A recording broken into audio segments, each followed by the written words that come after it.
Assalamualaikum warahmatullahi wabarakatuh. Bertemu lagi dengan saya. Mari kita belajar SKD untuk persiapan CPNS tahun 2025.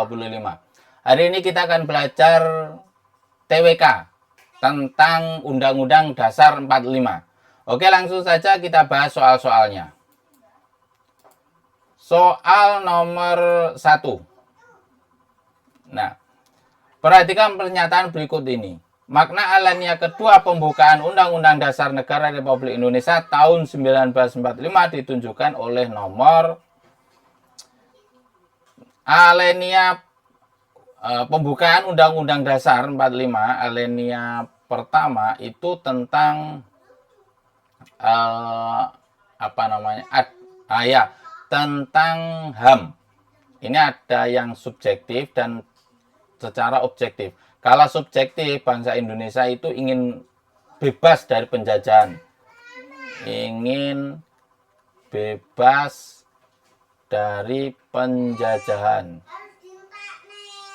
Penjajahan.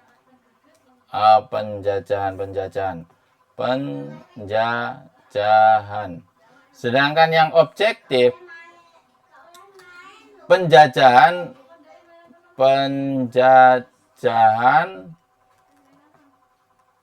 di dunia harus dihapuskan.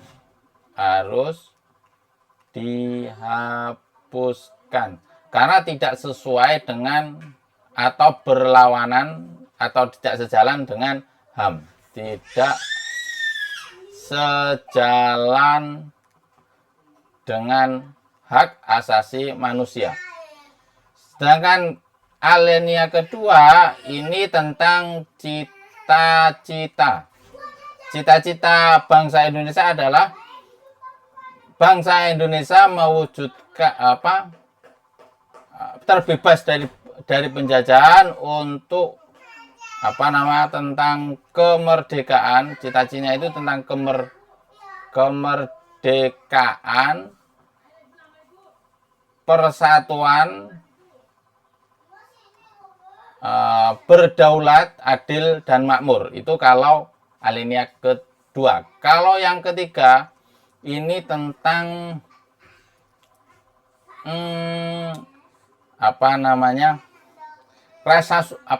religius, secara religius dan ada satu lagi pernyataan kedaulatan. Pernyataan kedaulatan masyarakat. Nah, dan ini secara religius bangsa Indonesia itu merdeka, mendapatkan kemerdekaan tidak hanya atas perjuangannya, gigih perjuangannya bangsa Indonesia, tetapi ada ikut campurnya atau mendapatkan rahmat dari Tuhan Yang Maha Esa. Ini mendapatkan rahmat dari Tuhan Yang Maha Esa. Kalau yang keempat ini tentang dasar negara. Dasar negara. Nah, ini yang alinea kedua pembukaan alinea kedua pembukaan UUD 45 itu tercantum pada perjuangan bangsa Indonesia setelah mencapai tingkat yang menentukan. Nah, ini yang kedua. Memuat tujuan dan bentuk negara. Ini keempat. Memuat rumusan dasar negara, tentang dasar negara. Ini juga alinea keempat. Momentum yang telah dicapai untuk dimanfaatkan untuk menyatakan kemerdekaan. Nah, ini agak membingungkan nomor 4 ini. Nomor 5, kemerdekaan dapat mewujudkan Indonesia yang merdeka. Ini cita-cita bersatu, berdaulat, adil, dan makmur. Tentang cita-cita bangsa Indonesia. Berarti ini alinea kedua. Nomor 6, bangsa Indonesia menolak keras penjajahan karena melanggar HAM. Ini alinea pertama tentang pelanggaran HAM. Berarti 1 dan 5. 1 dan 5. B jawabannya. Nah, berarti 4. 4 ini juga 2 berarti. Kita lanjut nomor 2. Salah satu bentuk pengamalan yang terkandung dari pokok pikiran ketiga pembukaan UUD. Nah, ini pokok pikiran. Pokok pikiran pertama tentang persatuan. Pokok pikiran kedua tentang keadilan sosial. Kalau pokok pikiran ketiga tentang kedaulatan rakyat. Kalau pokok pikiran keempat tentang ketuhanan yang Maha Esa berdasar kemanusiaan. Nah, pikiran ketiga berarti kedaulatan rakyat. Tidak melakukan diskriminasi dengan bersikap merendahkan harkat orang lain. Ini pokok pikiran keempat. Mendukung terwujudnya sistem pemerintahan negara berdasarkan kedaulatan rakyat. Ini pokok pikiran ketiga. B jawabannya. Yang C, keteguhan bangsa Indonesia dalam meraih dan mempertahankan kemerdekaan dari penjajah dalam segala bentuk. Ini makna tentang mempertahankan ya, makna alenia kedua. Ini pokok pikiran persatuan, berarti pokok pikiran ketiga. Persatuan ke satu, maaf ya. Tentang persatuan berarti pokok pikiran ke satu. Belajar dengan tekun sebagai dukungan untuk mewujudkan terwujudnya tujuan negara mencerdaskan kehidupan bangsa. Nah, ini tujuannya tentang negara.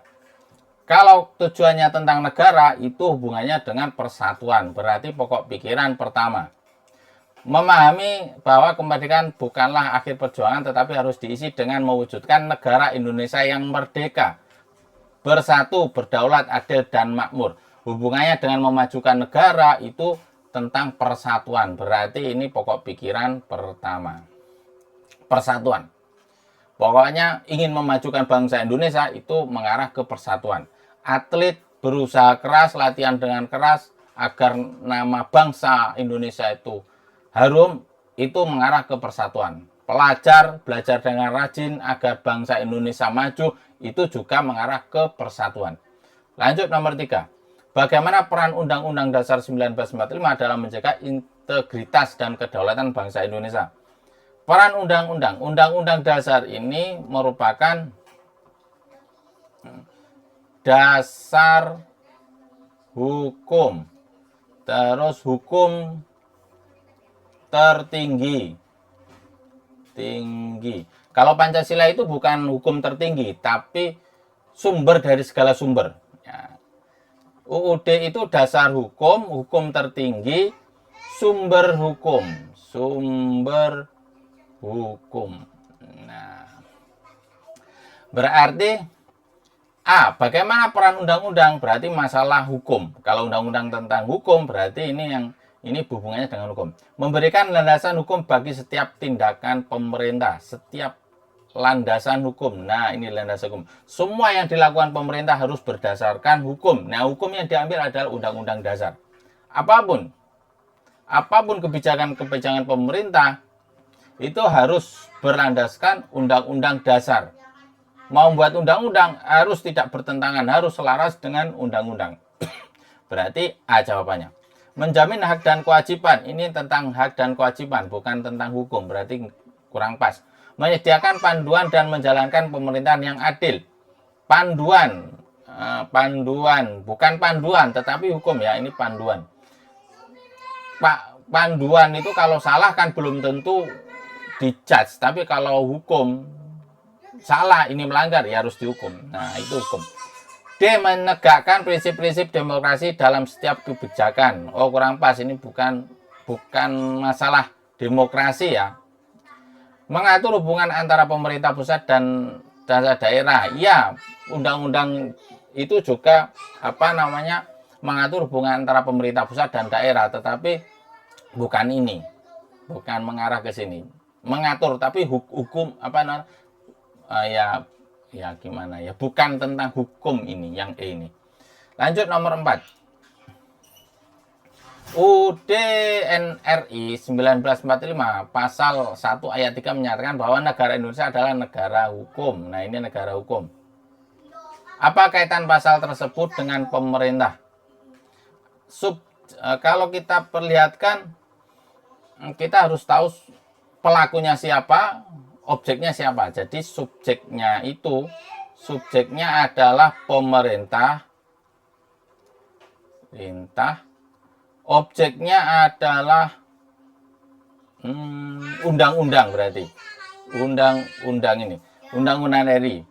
Berarti pemerintah melakukan apa namanya?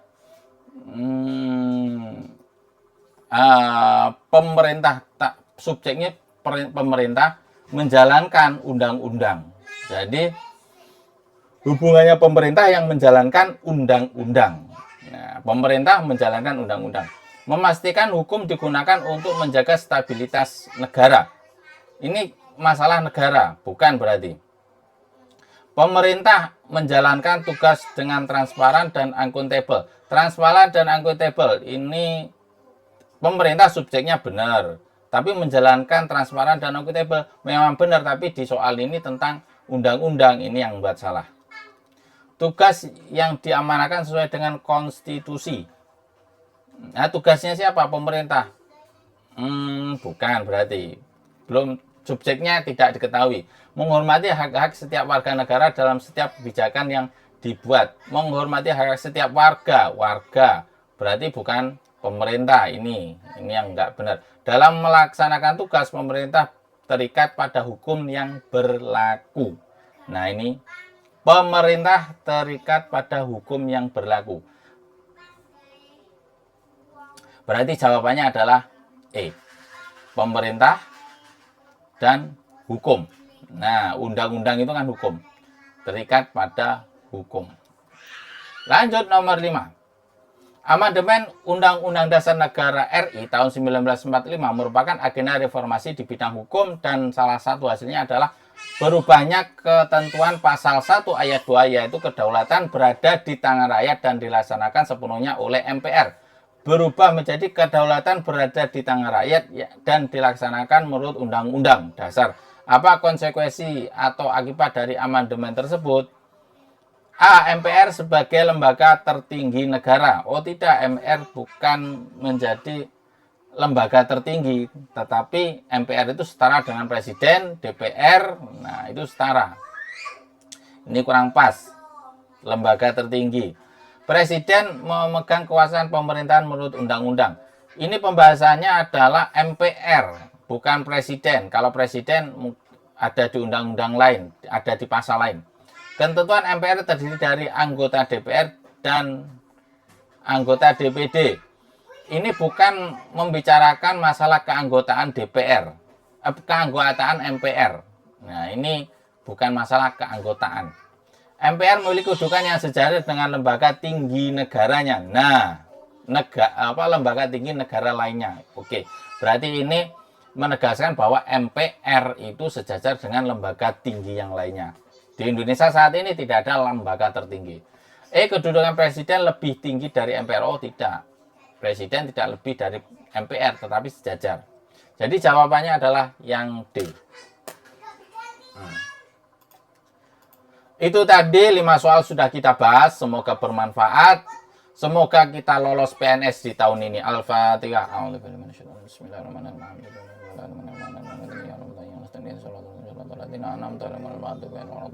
Amin.